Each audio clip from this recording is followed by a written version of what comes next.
As a thought experiment, I think it's often really useful to challenge your own political views and your own social values that you may not think of as political, but that really are implicitly political positions. It's important to challenge your political views and assumptions by imagining whether or not you would find them plausible, whether or not you would find them appealing, if they were being preached by some other political party you don't sympathize with. So I'm going to get right to the point. I'm going to flesh this out with examples, and then right away you're all going to know what I'm talking about. But guys, I feel I have to put in a kind of trigger warning or disclaimer here that should be easier than ever for you to follow. If you do not want to hear real talk that involves adult themes, my personal life, private experience, and sexuality, I have a separate channel. I'll put the link in the description called Active Research Informed Opinion. And on that channel, you only get the most serious and respectable content that I do, whether that's on history, politics, philosophy, linguistics, or what have you. You don't get anything about my autobiographical personal life, sexuality, or what have you. So guys, if you don't want to hear it, you don't want to hear it. So this is a kind of meme that I've seen again and again, especially in the last 5 years. I showed my girlfriend this. A vegan activist had a photograph of herself posted to the internet, naked. 2 women together, both of them naked. And, of course, the first thing she's declaring below this nude photograph of 2 young women in the prime of their lives naked. So it's worth mentioning. You could be 80 years old and be a vegan activist. You could be 80 years old and be posting yourself naked on the internet. But no, it's not what we're discussing here. And the first thing she's saying is this, again, this kind of left-wing meme that images of naked women aren't sexual. And her wording was, except when she chooses to sexualize them. That her own body and her own naked body, her own nudity in public isn't sexual except when she wants it to be. That was her phrasing. So I've seen this, again and again at different kind of angles and approaches to this. I've never seen a man say this once. I've never seen a gay man say that he's posting, like a gay man who works out at the gym, and let's say a gay man who pays to get all his hair waxed, so he has a hairless chest and physique. I've never seen a gay man post sexy pictures of himself and say, hey, this isn't sexy. If you think this is sexy, there's something wrong with you because you're sexualizing it. And that it's up to him when, not just his image, but his real body. So here's my point. There's nothing left-wing about that position. It's actually quite conceivable that a kind of conservative, Catholic right-winger could take the position. There's nothing sexy about the naked body. That many religions around the world have some traditions, you have to do history of religion a bit, where denuding yourself is associated with humility, with even being humbled, being humiliated in a formal religious ritual even. We had here in Canada anti-war protests. I remember these especially during World War I, where protesters who were conservative religious fundamentalists would march in the nude. And even in the Canadian summer, that's pretty mortifying. But anything other than the hottest day of the year, marching nude in Canada, even fall or spring or something, that they did these protests naked.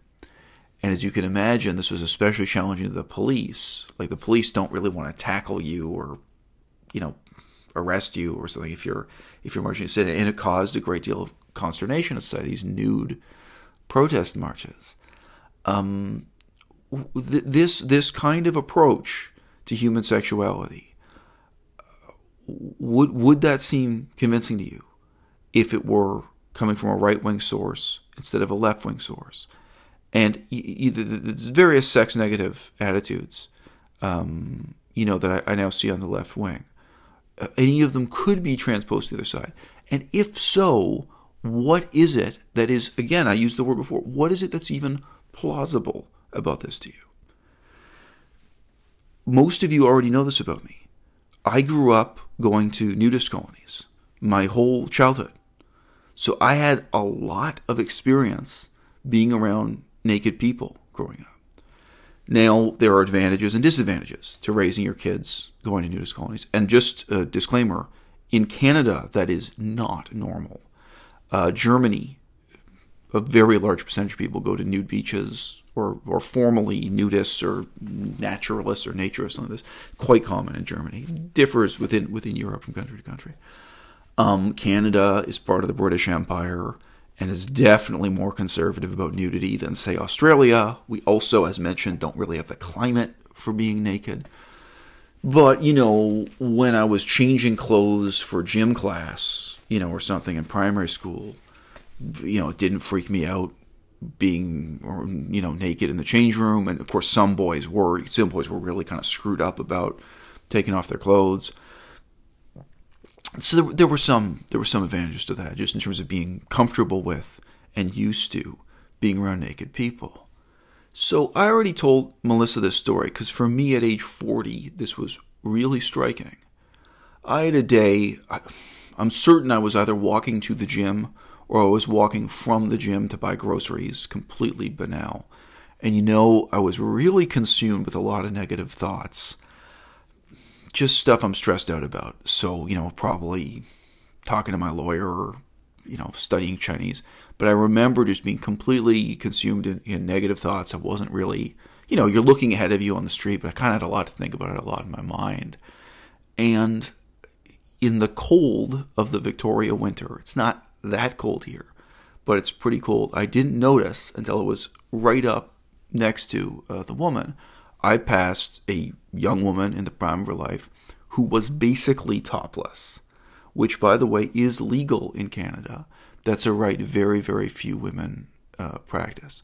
So she was actually wearing a completely sheer is the word used, a completely translucent top.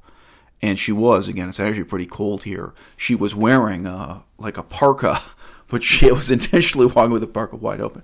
This is very strange and jarring for a number of reasons. She wasn't, she didn't look all dressed up like as if she was at a nightclub or something. And I remember I said to Melissa,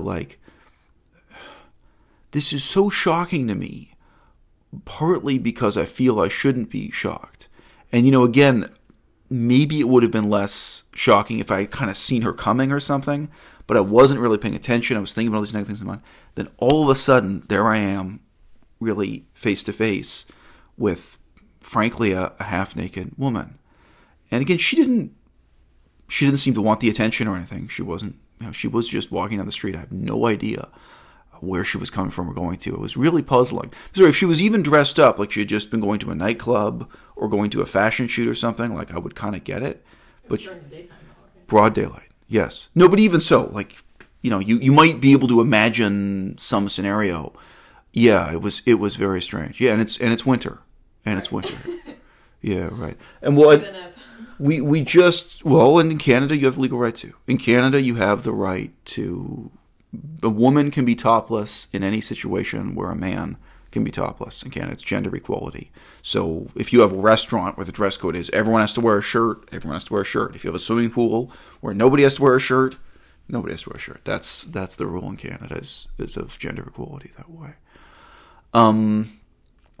Anyway, we just had another really peculiar episode that Melissa was with me. She really noticed this, but that was different. The episode we just had was a woman wearing incredibly revealing attire in the cold. It was a cold day. And she was really trying to start some kind of flirtation with me. Anyway, in that case, she wanted the attention at least. So, we know, I guess, but, it's very strange. Anyway, look, sorry, not to digress from a digression here. But, that experience, the woman who was actually wearing the translucent top, where, I didn't want to be thinking about that. It's not in my mind. I wasn't in the mood. And that really jarring kind of interruption in the flow of my thoughts that forced is it's just this brutal reminder. No, we're not angels in human form. We really are a bunch of bipedal monkeys who, for the most part, shave the hair off our faces, not me, not lately, who put on clothes, who've constructed this semblance of a civilization, set of social mores, laws, roles, responsibilities, and expectations. But you can be given a very jarring, unexpected reminder of, to be blunt, your baser animal nature, which neither the left wing nor the right wing, nor any religion around the world really has anything to say about. There's nothing they're going to do to change that, So anyway, but the business of being in denial about human sexuality and what it means and what the effects are, especially, again, it's not an 80-year-old woman or something. If you're an attractive young woman in the prime of your life, of exhibiting your body nude to men in public at random, and the effect that's going to have a mentality of being in denial about that, of saying, no, it's not going to have that effect. That to me is very right-wing. It's very conservative. It's very religious. It doesn't match with anything in Karl Marx's Communist Manifesto or something. There's nothing Marxist about it. There's nothing left-wing about it. So on and so forth. The idea, it's not all that popular on the left. But on the far left, the idea that the ideal world is a borderless society, that the poor of all nations should come and gather and congregate wherever the wealth is, that an unlimited number of people from Nicaragua should be allowed to walk into the United States, that there should be no borders, that unlimited numbers of the poor should simply come and eat, and Los Angeles or whatever the perceived destinations are for mass migration. Would you find that convincing if it was a right-wing, pious Catholic who was telling you that? It's to me, it almost sounds more plausible if you believe in, God's grace, if you believe that, ask and the Lord shall provide, if you believe in caring for the poor. All the stuff that's built into the Bible is very compatible with that worldview of a borderless society, of unlimited migration. And we're talking really exclusively here about migration of the poor. And also the optimism that none of these people are going to be escaping criminal charges in their hometown, or none of them are just going to be running away from a bad situation in their hometown, whatever it is that they're running away from, that they're running away from something. Yes, in many cases, that's poverty. In other cases, those are, problems with the law or problems with your family, or what have you. That, to me, fits very well into a hard right-wing Christian worldview. Now, I wouldn't support it. Again, I don't support a borderless society, neither when it comes to the left nor when it comes to the right. I don't support this delusion that the whole world can be embraced as refugees or as labor migrants or what have you. Certainly, starting with my blog on Tumblr, I was introduced to just how seriously people in the far left now, some people, I don't know if it's 10% of people, take the idea that drug addicts are in no way bad people and should not be shamed for being drug addicts, and even that they're in no way responsible for their own actions. I put a really sincere autobiographical statement about my life then in Perpignan. So in Perpignan, I had a newborn baby. I was sometimes carrying the baby. Sometimes I was going grocery shopping, and my wife was carrying the baby, now my ex-wife. And there would be crowds of drug addicts around. And of course, sometimes they're there to meet a dealer, they're there for some other reason. And the French police did have a very respectful kind of civil rights approach to policing the drug addicts. Every so often you would see the police, assaulting, arresting a drug dealer or what have you. But they acknowledged, like drug addicts, they have the right to stand around in a park, loitering or something. Well, they weren't pressing some kind of trivial charges against these people. But it made my life awful every day. And there were conflicts with drug addicts trying to get into our building. You know what I mean? There's a buzzer system to get in and stuff. And, my French isn't that good. I'd have to speak to them in French and say, no, I'm not letting you in the building. I don't know you. I don't know who you're here to meet, but it's not me. I can't, and it could be really nasty. One woman, I remember, she was basically going through withdrawal. I assume her dealer was inside. She was freaking out, on the doorstep.